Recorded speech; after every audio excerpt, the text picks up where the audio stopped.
don't want to bring the podcast down. Here, okay, actually, let me talk about this real quick. So two things. One, I don't ever want to bring the podcast down because we have fun and we joke around. So I don't feel like I have eulogized my friend Ross enough. Mm.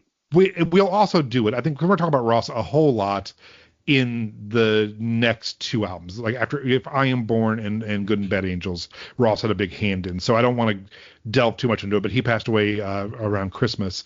But I do have to say, because we have talked about her a bunch, unfortunately, Michelle from the Fantasy passed away last week. Oh my gosh. It's been real rough. We kind of knew it was coming. But still, it's rough, and I talked to her pretty recently, and I'm going to miss Michelle. Michelle and her sister, and before her father, ran the Fantasy here in Cleveland. And from our earliest high school memories of Peabody's and the Symposium letting us play in the Symposium, for those who don't know, is the small room of the Fantasy. All the way through Darling Waste starting. Some of our music videos are shot in there. She would open the door for any reason, just any reason. My stupid rap group, she let us play there a million times. She let me promote shows there just a million times. She used to just message me and say, here's 36 dates we have available in the next 3 months. What do you want? And just would let me, I ran DJ nights out of there, just anything at all. And it has been nice because I have not been a part of the Cleveland music scene in a billion years. But even on my Facebook and my Instagram, there's just a huge outpouring of love and respect for Michelle. So it's sad, but, part of life, and is what it is. But she will be missed. What an amazing tribute. And I'm so sorry for your loss and the whole community and music scene's loss. Yeah, she's great. And she's real crazy. I don't see enough in the eulogies about how crazy Michelle was. A lot of people are like, she was great and she was loving and she gave us our first start, and that's true. And she would cook food and eat out of her kitchen and give you drinks and hang out with you. But she was also nuts and would do the craziest shit and say the craziest shit. She has so many insane stories about her and Trent Reznor and growing up in that scene, and she would. I was always just a little afraid of Michelle. She would have us go in the back and count money at, late at night. And she'd go, oh, by the way, your friend Alex, I hate that guy. I'm like, okay, I'm sorry. You never know where the non sequiturs were coming from. And that was part of what made her a lot of fun to hang out with and made her a really effective music venue owner, because she wasn't concerned about the algorithm or the ticket sales or whatever. She just let you do your thing, and as long as you paid up at the end of the night. And I mean, we had bad nights where she wouldn't charge me full rent, and she's like, here, let's just split it. I'm like, no, Michelle, you can't take a bath on it. Here, take your money. And she's like, no, take your money. And always gracious, always just a really down to earth, cool person. She was very, I know she was very Cleveland. She felt very New York to me. She felt very East Coast, kind of like just a broad, just like a badass kind of chick. So I will miss Michelle. She was great to me and to my wife and all of us. So cool lady. I'm glad you brought that up, and glad you didn't keep that in. Yeah, and we had just talked about in the last episode that, and I forgot about this.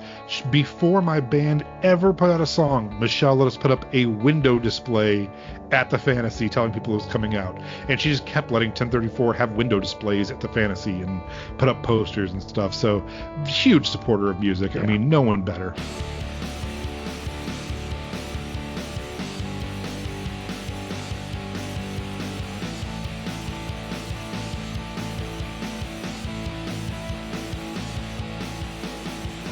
What's up, everybody? Lance here. If you read the title, you know that this is part 1 of 2.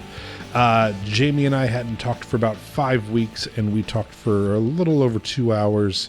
So I decided to split this episode in half. So this is part 1 of the Learn to Be Happy episode, which mostly covers Darling Waste's first tour ever. And then I will put up part 2 very, very soon. So enjoy. Welcome to the Insignificants, the oral history of Darling Waste. This is episode 19, Learn to Be Happy. I'm Jamie, one of your co-hosts, and with me is Lance. Hello. Okay, so... we have missed you all out there in the big wide world.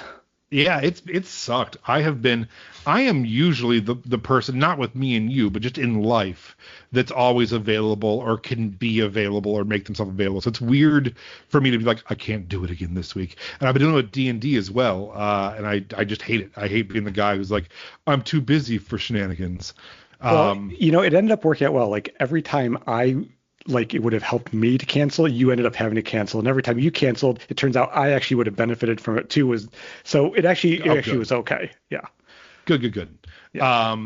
It's funny because I didn't know, but Sabrina does work today. I thought she was off. So I'm like, I'm not canceling again.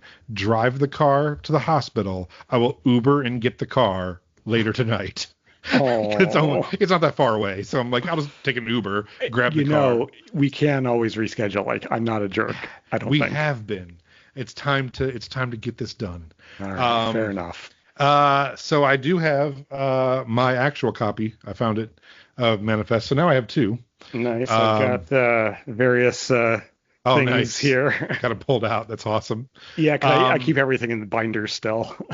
Which, by the way, while discussing the truth about lies, in the recap video, we said Manifest Destiny Rebellion like 10 times. We're like, the great thing about Manifest, and we just like, we're not talking about Manifest Destiny Rebellion. None of us caught it. And I'm like, it's time to power rank all the songs on Manifest Destiny. And then we all just kept talking. And like, yeah, it's like, so we were ready to move to this album. We just, none of us caught it, though. Really ready to move to this album. And I have to say, I particularly have been looking forward to doing this song. I don't know what it is, 'cause it's not even one of my favorite songs on it, but we'll get it when we talk to it about it. Yeah. Because this is probably one of two that I'm not absolutely in love with on this record. And we should say that Anton Rowinski, who is, if there is a Darling Waste, Anton's our guitarist. I don't know if there is a Darling Waste or not, but whenever there is, and it's a recording thing, Anton handles that. He plays bass too sometimes. I'm pretty lazy. The best of Darling Waste lineup includes Anton. But he was going to be on this episode because Learn to Be Happy is literally one of his top 5 favorite songs. But I thought since we had been gone for so long, we needed to catch up. And so this song is on the next record as well. So I told him we'd hop him on the next, because I think there's not going to be a lot to talk about the second time anyway. So maybe we'll get guests on for the repeat episodes. Yeah. And we can still dedicate this episode to Anton. But he is not here to defend the song, but he will be next time. So I don't dislike the song, but there's just something. There's something about hearing that intro. Like the minute that intro song happens, my brain is primed to hear the drums that start Learn to Be Happy, and like there's a certain sense that Darling Waste has arrived. When you start this album, you go through the intro, and then this song hits. It's like, oh, this is Darling Waste, not that last album. If we could have just backed it up with a chorus, that would have been great. That's exactly my feeling. Oh my God, it's 100% my feeling. Like I love everything about the song until the chorus, and then I'm like, if there was a chorus. Right. So it's funny because so if you're one of the 6 people who listen to this every week religiously, there was no episode last week for the first time in a while. However, we had like 4 in the can, so it's been like 5 or 6 weeks since we've recorded one of these.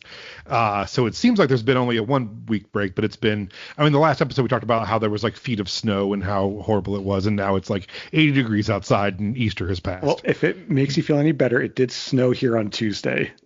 Yeah, we had a dusting too, probably Tuesday, but I think it's like, I don't know, it felt like it was like 75 or 74 degrees. Yeah, we're 71 right now. Yeah.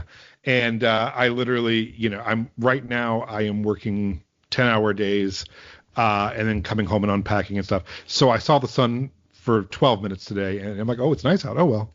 I got a couple things to tell you to catch up on. One thing that's pretty funny. So Spotify does auto-generated chapters of our podcast. I've never looked at them, but I just happened to I was doing some homework because it's been 5 weeks. So last episode, we have podcast, and again, we didn't do this. This is auto-generated. Shows, signings, and swords is one of our categories. From morgue vans to music awards. And The Brown Note and Production Secrets. Fuck AI. That's all I've got to say. So those were our titles for last episode. It's not that we could have done better, but as always, please give us a like and follow on Spotify and YouTube, as this helps us reach new people. Ring the bell, do all that kind of stuff so you know when new episodes drop. Drop us a question on here or leave us a voice note on our Instagram, which is at Darling Waste. If you enjoy the podcast, the best way to support it is checking out our merch shop at heartriot.co. Has the latest Darling Waste, Heart Riot, and 1034 Records merch, as well as merch from my upcoming D&D podcast. We also have now relaunched the 1034 Records hoodies, so they're back. They're on there. You've heard us talk about them. Go get your own wine and gold ridiculous 1034 hoodie. Okay, we have been promising to talk about the first tour since the podcast started. I think we can finally do it. I think this is the time to jump into the Wayback Machine and take ourselves to June 2004. Yeah, and just help me with my memory because I'm ancient now. After you got back from this tour is when the actual 1034 club started, but you had the space. Yes. Okay, so June 1st got the keys to the 1034 club. So we actually had a show. We had a show with Salt the Wound and In Extremis, who were two, nowadays you call them metalcore bands, I guess. Yes, I remember Salt the Wound, and I remember recording their drummer on the Rock Off compilation. They blew the fuck up. They got so famous, like maybe 2 years later. Okay, so we had a first show with Salt the Wound and In Extremis. I know this because I found In Extremis's live journal where they said, this is a direct quote, "I just want to get in good with the 1034 guys so we can shit on the legacy of Ruat Kaloum."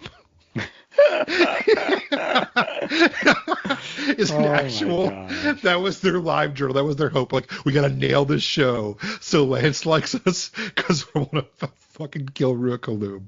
Oh my gosh. And then we have to talk about this. You can distance yourself from this. I cannot. The next day is June 14th. Pitt Cleveland show. Do you know the theme of this show that we threw? Can you recall the party that we threw? I don't have that sort of memory. It was the Olsen twins' 18th birthday party. Oh. Look, that's what 20-something-year-olds did back then. I don't advocate for it, not proud of that, but you know what? Didn't seem slimy at all. We all had a good time.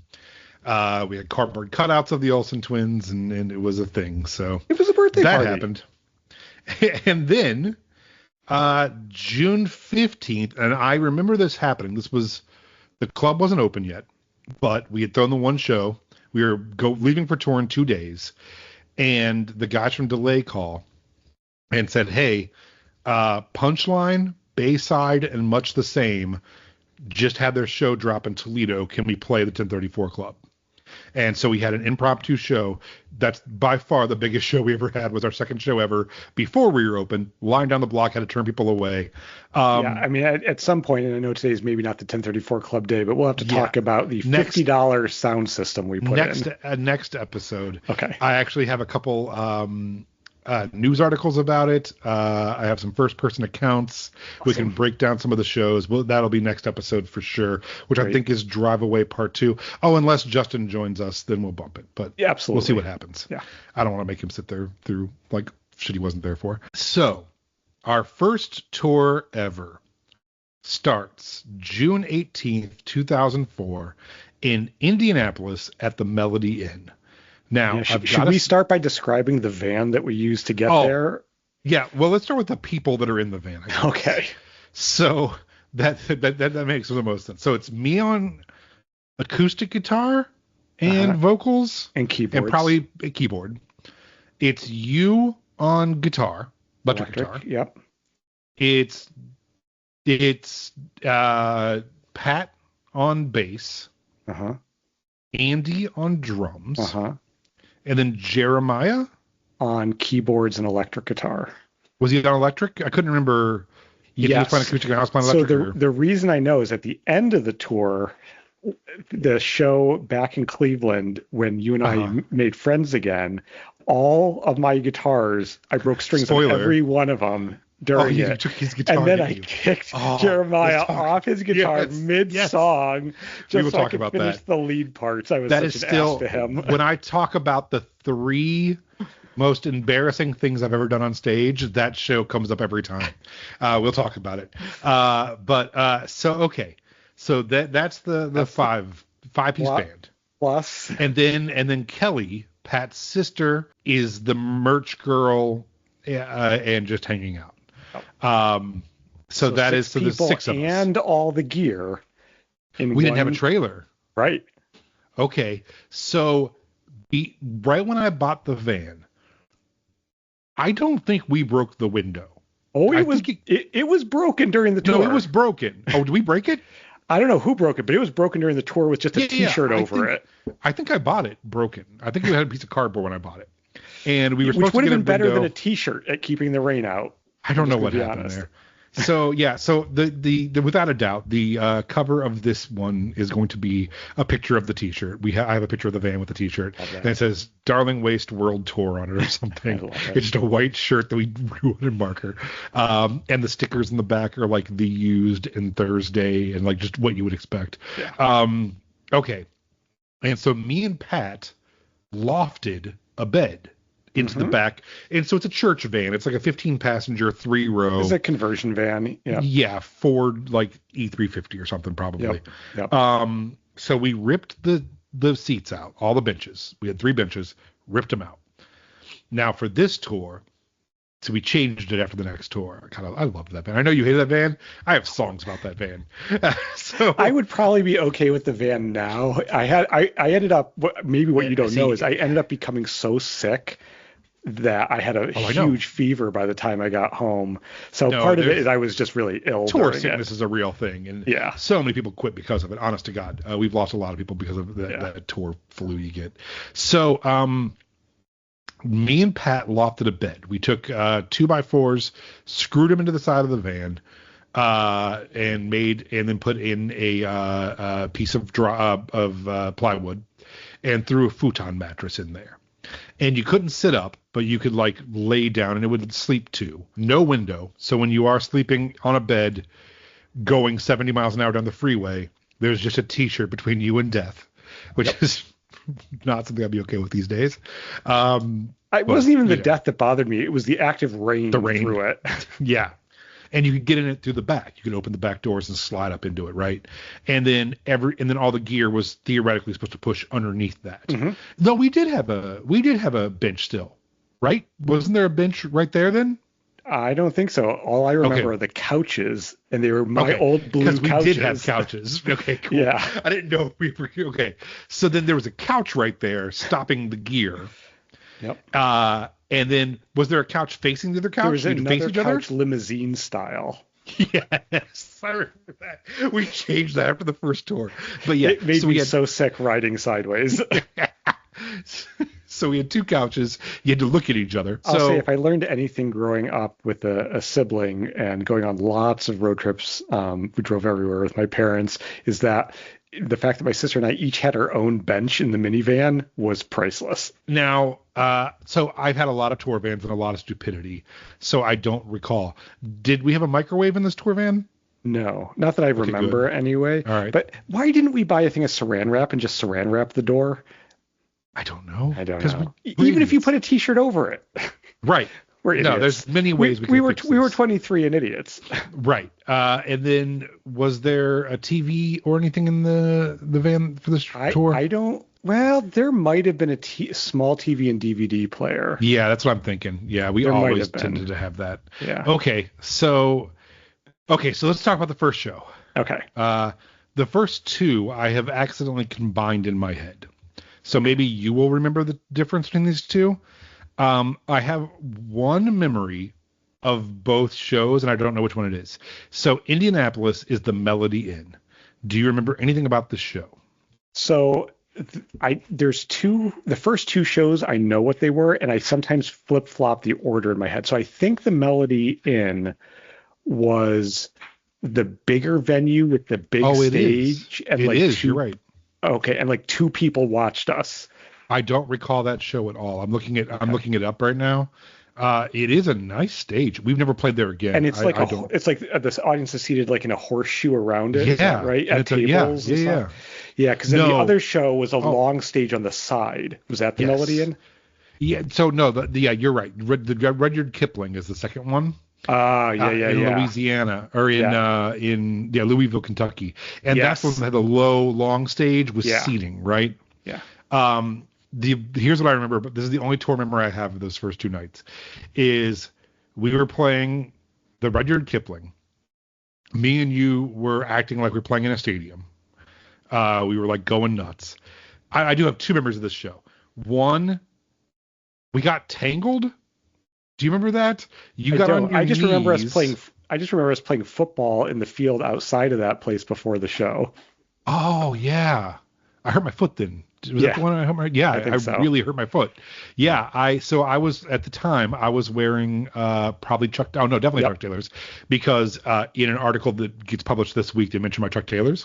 Yeah, you definitely So have Cons on. yeah, so I was wearing pink Chuck Taylor low tops playing football, and I went up for a pass, and when I came down, it was called dropping the arch in your foot, which is just breaking a bunch of little bones, and for a long time, maybe a couple years, my foot was shaped the wrong way. Yeah, I just had like this lump in the bottom of my foot that just killed. So then we play the show at Rudyard Kipling. You are soloing, and I am just standing there singing, and you get on your or you get on your knees to like solo, like cool. And I don't know what I did, but we just got tied together. And you were basically tied to my leg. I And there was do nothing. remember that Do you remember now. that? And there was nothing we could do to get out of it. I was like swinging the mic around, and it went around you and me. And then you were just stuck to me for the rest of the song. And there was nothing I we do could remember do that. to get out of that situation. I had to sing the rest of the song with you, like between my legs, trying to play guitar. But And, like that was us in those days. And like I was thinking about the couple dates we played like 2 years ago, and like how during, I don't know if it was karaoke or something, I was like dry humping you while we were dancing. Yes. I was like, yeah, so it really nothing has changed from when I was 24 and dry humping you on stage to. But not only that, but it was also in like a very not friendly feeling country bar. Yeah. So that made it even heightened. Yeah, So yeah. like, I had no sense of appropriateness, time, we're or gonna have to place shoot for our way those out of things. here, I think.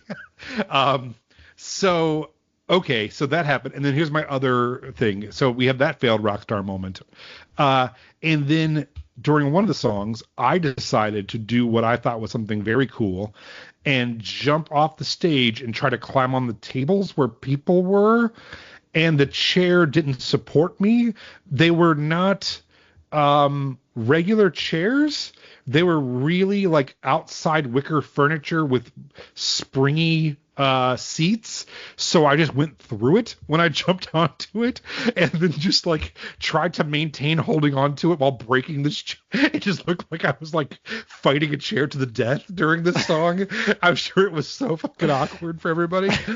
In my head, it was going to go way cooler. That's what it was. It was supposed to be jump to the chair, stand on the top of the chair, jump to the table, and instead it was jump through chair, fight for your life for the rest of the song, which is a common theme for me as well. I have many more of these stories and then it didn't go as planned when I jumped. No kidding. Do we want to try to guess what we played at all? Do you think songs? Yeah, we probably didn't have dig those out of the garage. We probably didn't have a long set list. But because we were already recording, I feel like we probably were playing some of these songs off of this. Yeah, I know we had Drive Away.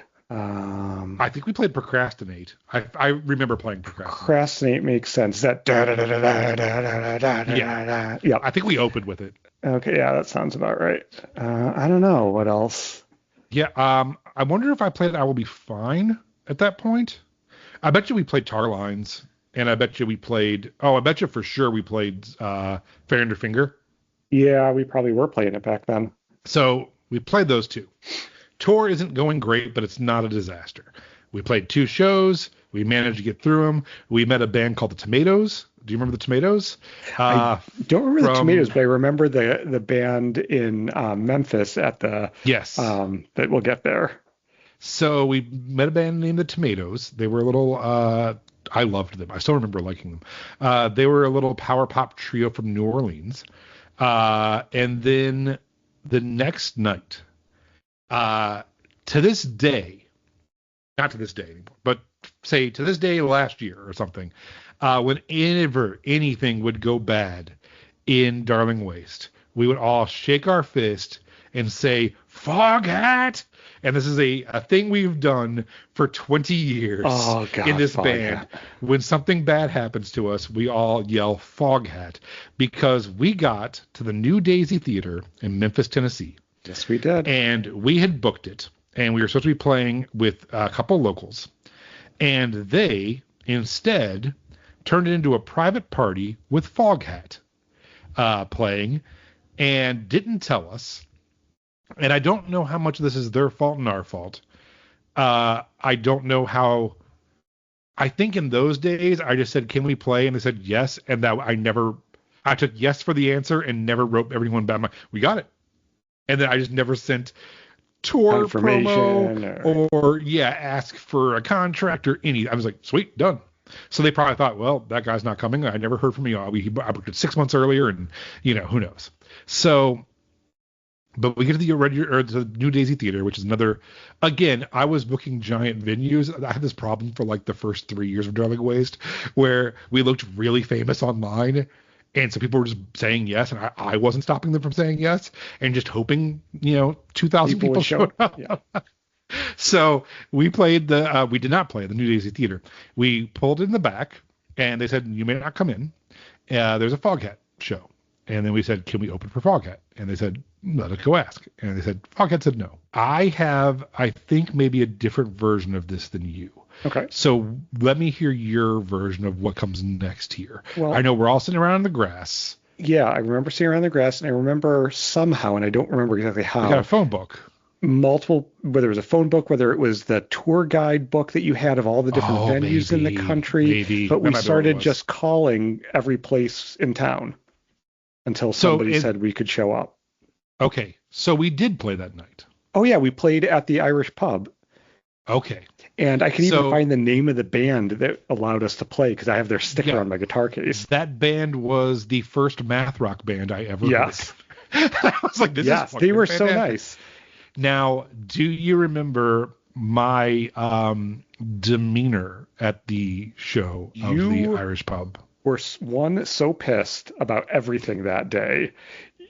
We got free food there. That's something. I mean, I ate better there than I had the rest of the tour, but you did not want to be on stage, and you did not want to be doing that show. So this is also a theme that I'll point out occasionally. Where I feel like there's something happened at the Bowery Electric when we were there a couple of years ago. God damn, I did not want to be there either. Nope. So this was much the same. Except it was in a nice Irish pub that was very kind to us. The math rock band was very nice.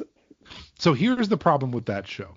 I was disillusioned because our tour was not going great, and it was the first, things were going really well for us up to this point. And then I fell asleep. That was the big problem. Oh, we went to the venue, and they played first.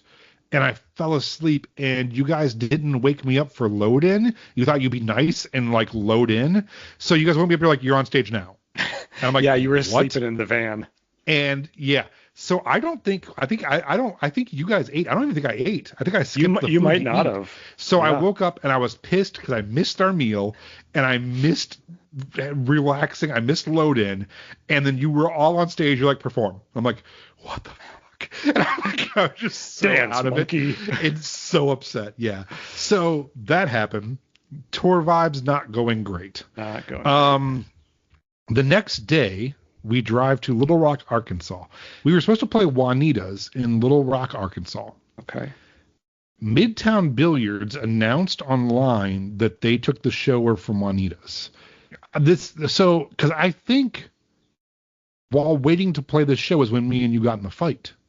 I thought we fought in the hotel parking lot in New Orleans because I was so desperate Oh, to sleep by that point. I was you're probably sick. right. I hadn't been eating right. Jeremiah fucking put his hand in the communal peanut butter jar and just I started love like that you're going still at it. so mad I about was this. so mad So about that. Don't fuck with my is peanut there butter. is there a way you think that maybe here in 2026 I can we can forgive get Jeremiah. Jeremiah on the podcast and you guys can Well, hash it out and come to because terms? He apologizes. he's a Jesus believer, so I should have forgiveness in my heart for him and his peanut butter. But I can do that. I can be the big girl now and You forgive. did. Your people killed his savior, so I think you're even for the Yeah, peanut because he fucking stuck his hand in our peanut butter jar. butter. So He had it good until then. we went to Little Rock and we all got food, and Kelly and Pat wanted to go explore Little Rock. And I said, fine, you have 2 hours. And me and you went and got food. And then we all got back. And 3 hours later, Kelly and Pat still weren't back. Is that when we went to the Denny's? Yes. I remember the Denny's. And so me and you got in a huge fight in Denny's. I still remember what you said to me. I don't remember what I said to you, but I still distinctly remember the insult you gave me while I was yelling at you. That's how cutting the insult was. Oh, I'm sorry. Is this worse than my dislike of Jeremiah and the peanut butter? I don't know what I was saying to you to piss. You were upset because you couldn't sleep sitting up. You couldn't sleep under a light. It had to be pitch black. You had to be flat on your back. One, I was being a tool. I admit that freely. And two, I was sick. So I was probably making fun of you for that. And I'm like, I'm Jamie. If I can't sleep in the pitch black in a silent room with no street light and laying I was flat on being my a tool. back, and then really loud in the middle of Denny's, you hold your hands out in front of my face, flatten them out, and start moving them up and down, and go, Frankenlands play piano. Because I don't curve my fingers. Well, it's the most specific, hyper-specific insult I've ever gotten in my life. I'm so sorry. I totally remember curve the insult, though. You don't curve your... What a great insult, though. Out of all the things you could have made fun of me for in that moment when you were angry, it's, I hate the way your hands look when you play piano. You don't have good form. Sorry. I'm so sorry. I love you so much. You're my best friend. I still think about it when I go to play, because I do play flat, just super flat, and smack the keys. I've had piano lessons as a kid, and my teacher's always like, curve your fingers. I'm like, no, I'm so sorry. But me and you, that's so funny because it was like noon. On probably like a Thursday or a Wednesday, and you and me are yelling at each other in a corner booth of a Denny's, insults about piano playing. There's not a person in there who didn't think this was a gay breakup. I was such a dick. Oh, me too. It really was, though. So then we got mad at each other. We went back to the van. We wanted to leave, and then this compounded on it because I think we made everyone kind of go take a walk so me and you could talk. Maybe. So we said meet back at the van in 2 hours, and then Kelly and Pat, who are brother and sister, didn't show up. And Andy is Pat's best friend. And so me, you, Andy, and Jeremiah are just sitting in a van stewing in the heat in Arkansas in June. We know we have a hotel room waiting for us. We know we have like a 7-hour drive ahead of us, and these two have fucked off and haven't come back. And you are begging me to leave them. Yeah. Yeah. And then, and I'm like, there is no scenario where we leave my girlfriend and this guy's best friend in Arkansas so you can get to a hotel room quicker. Yeah. I'm sorry. I was an ass. And it's my fault too, because I said, I used to do these things, I think for a long time in life where I would lay down a hard rule. I would be Papa Lance and go, in 2 hours, this van leaves. And I've always been that way. And we have done it. I mean, there'll be stories I'll tell you where we have fucking left people. I shouldn't have made that hard and fast rule. I should have been like, let's try to meet back in 2 hours, because obviously we're not leaving. And this was everyone having a cell phone. Right. Nowadays, we can just call them and go, where are you? We'll swing by. Things are a lot easier these days than they were. I was out of my mind. I have no idea why I behaved that way. And it was just funny because, And poor Andy is just like on this hell tour and just sitting there with us being like, should we leave his best friend in Arkansas? And by the way, he was probably the most talented of all of us. Yeah, 100%. He went on to LA and started a band called the Ghost Town Trio and had a lot of success and is a genuinely cool guy too. Just like one of the coolest dudes ever. So this was, I'm sure, no fun for him. So we have a day off, and we drive on June 22nd, sixth day of the tour, down to New Orleans, where we actually have a hotel room for the first time. And I remember one of my best memories, though, is it's like 2 a.m. We're driving through the swamps in Louisiana. Baton Rouge. There's no light anywhere, and you just see those swamp mists glowing blue. And it's like, for me, it was a very magical moment. It's like, this whole thing has sucked to date, other than the shows. Which at least I had fun playing, but yeah, going in from Baton Rouge into New Orleans and all of the swamps, and then the days you can see all the graveyards on both sides. Yeah, that's the coolest shit. We get down to New Orleans. Yep, we've got a hotel. We're supposed to play on the 23rd at a club called Sky-Fi. We do not because we break up. Darling Waste breaks up on day 6 of our first tour. I think they also canceled that show, so I think that was like our second place in a row. I remember there was a question. I think it was like we weren't on the website and we had to like wait and call them or something, and we were concerned about it not happening. Yeah. I think was the kind of the vibe. So we got in a hotel room, and I guess you could probably tell the story better than I can. I just know that at one point all of you had a meeting and said, all right, we're going to go home. I don't know how that came about because I wasn't there. Yeah, I don't remember that piece. I only remember that you and I got into a huge fight in the parking lot, and I know I was mean to you about Kelly. So I know we all came in the room, and I remember saying something like, I'm going to leave. You guys decide if you're sticking around or not, to like the whole band. And I know... the only thing I remember is you had a bunch of gear, or Pat had a bunch of gear, or someone had a bunch of gear they wanted to take with them. Because Andy was trying to... It was my memory that you kicked all of us out except for Jeremiah and dropped us off at the Greyhound station with no money. But I might be misremembering. So that is true. But so what happened was, my memory is that someone quit. Okay. I think it might have been Andy.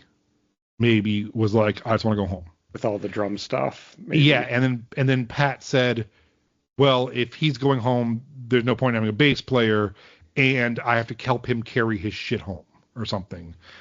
And so then I was like, all right, and I was mad at you. So I think I was like, all right, then everyone get the fuck out. And then Jeremiah's like, because Jeremiah was going to Colorado to see his family. Yeah. We had shows lined up. And he's like, I'm supposed to play in Colorado, and I can still play acoustic if you want to keep me here. And I was like, oh, okay. So I'm like, me and Jeremiah can finish the tour. Yeah. The 3 people, you who are pissing me off, and these 2 who want to go home can go home. And Kelly went home too.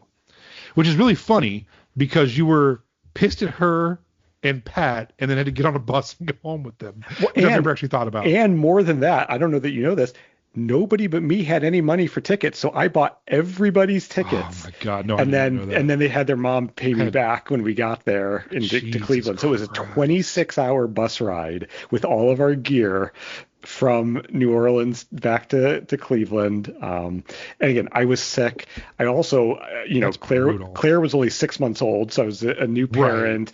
Right. During that time, Carol, who would become my wife and is now my ex-wife, left me and took Claire to another state. Like it was a bad shit going on for me. It was a bad time. Right. No excuse for my behavior, but I say what I remember most out of all of this is the incredibly kind mea culpa you pulled when you came back and us making up. And I don't think we ever had any beef in 20 some odd years since. It was it's like we understood each other and moved on.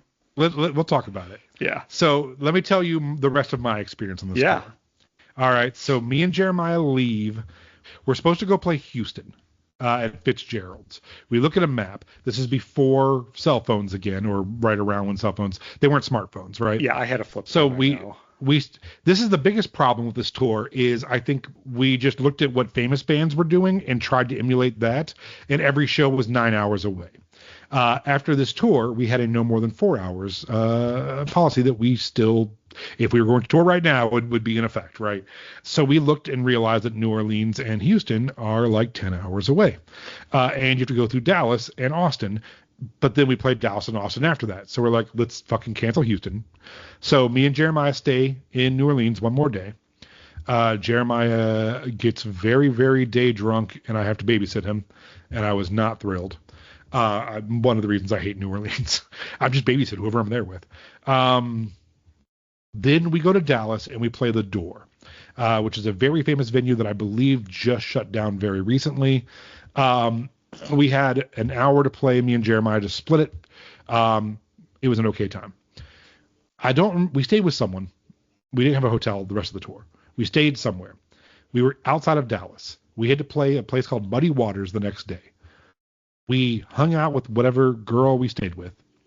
We got in the van at like 4 o'clock for a 5:30, 6 o'clock load in. We then spent 4 hours in Dallas rush hour because we were unaware of Dallas rush hour. And so we hit the freeway at like 5 o'clock. And then we sat there until almost 9 o'clock and did not play that show. We were supposed to go down to Austin the next night. I was so fucking sick of everything that I said, fuck Texas, let's leave. And we went up to Oklahoma a day early, and we were supposed to play this place called the High-Low Club. And we got there, again, this is so weird talking about touring before cell phones and stuff. We just went a day early to make sure we could find the club because things were going so bad. We're like, let's just make sure it exists and ask them if we can play. And we get there, and we thought it was a gay club, but it was just gay night. So we had a blast at the High-Low Club dancing the night before our show. And then the owner literally said, hey, that was a lot of fun. You guys are really cool. Can we not have the show tomorrow? And I said, what? And he said, well, we talked to your mom, and your mom was like really cool, and we wanted to do it. We're not a music club. We're a dance bar. And we don't really want to, we thought you guys were going to do like a 3-hour, dance band, full band thing. We don't really want 2 acoustic guys. If you could do it, if you have to, we understand. We'll just give you $100. And we're like, okay. So we don't play the High-Low Club because they paid us not to. So we drive, and this is the end of June now. We drive up June 30th. Instead of staying in Oklahoma. So yeah, we partied at the High-Low Club the day before we were supposed to play, didn't play the High-Low Club, then drove up to Colorado Springs, which is where Jeremiah's from. We played Colorado Springs on July 1st at First Draft Choice. Honestly, it was a lot of fun. It was just a total sports bar, but Jeremiah's entire family was there. So I don't know if you know this, but they were having a huge 4th of July family reunion. Oh, wow. At this like campground thing. So the idea was we were supposed to drop Jeremiah off there and all of us were going to come home. So instead, I just stayed. So we played Colorado Springs on the 1st. On the 2nd, we went to a place called Cricket on the Hill in Denver. And I met a girl who I should have tried to remember her name before this. I'll try to come up with it. But that's where I got my Bright Eyes tattoo. I got a free Bright Eyes tattoo. I don't remember what Jeremiah got, but I'm so happy because it was between Bright Eyes and Smashing Pumpkins, and I got a Bright Eyes tattoo, and I'm still so happy about the decision. Yeah, so happy. That girl was really cool. We crashed with her and her husband, her boyfriend, at their tattoo shop that night. And this ties neatly in. So we stayed in Colorado Springs on the 3rd, the 4th, the 5th. We were supposed to play Chicago on the 6th. We did not. We were supposed to play Detroit on the 7th. We did not. So we basically ended the tour in Denver. I got to go up in the Rockies. Hung out with this girl. Whole story. Almost got electrocuted, or almost got lightning almost hit me. Wow. I was like, how I get like this, just going on a story and telling a story. Me and her were up exploring these caves that she knew about. And I was standing on a rock telling her this story, and she's like, "Get down, get down, get down." And Jeremiah's like, "Get down, get down, get down." I'm like, "What?" And my hair was standing straight up, and then lightning hit. And they're like, "Yeah, dude, you were about to get hit by lightning." I'm like, "What?" They're like, "Yeah, dude, if you're ever on the mountains and hair goes up, you got to get out of there." And here's the tie-in. I wrote the song we're talking about this week. That week. I distinctly remember writing "Learn to Be Happy" at his family reunion. So we hightailed it home on July 7th. Me and Jeremiah drive 24 straight hours, doing 4-hour shifts and sleeping, because there's a ska night at the 1034 Club on July 8th. Okay, so we're going to leave it right there for the week. Part 2 will come out next week. Thank you for listening. We're going to leave you on a little cliffhanger. What happens when 2/5 of Darling Waste triumphantly return to Cleveland? Will Lance and Jaime make up? What will it take exactly to get Jaime to be Lance's friend again? You'll have to wait. We're going to leave it on a cliffhanger. Thank you guys for listening. We will see you real soon. We really appreciate you. Love you. Bye-bye.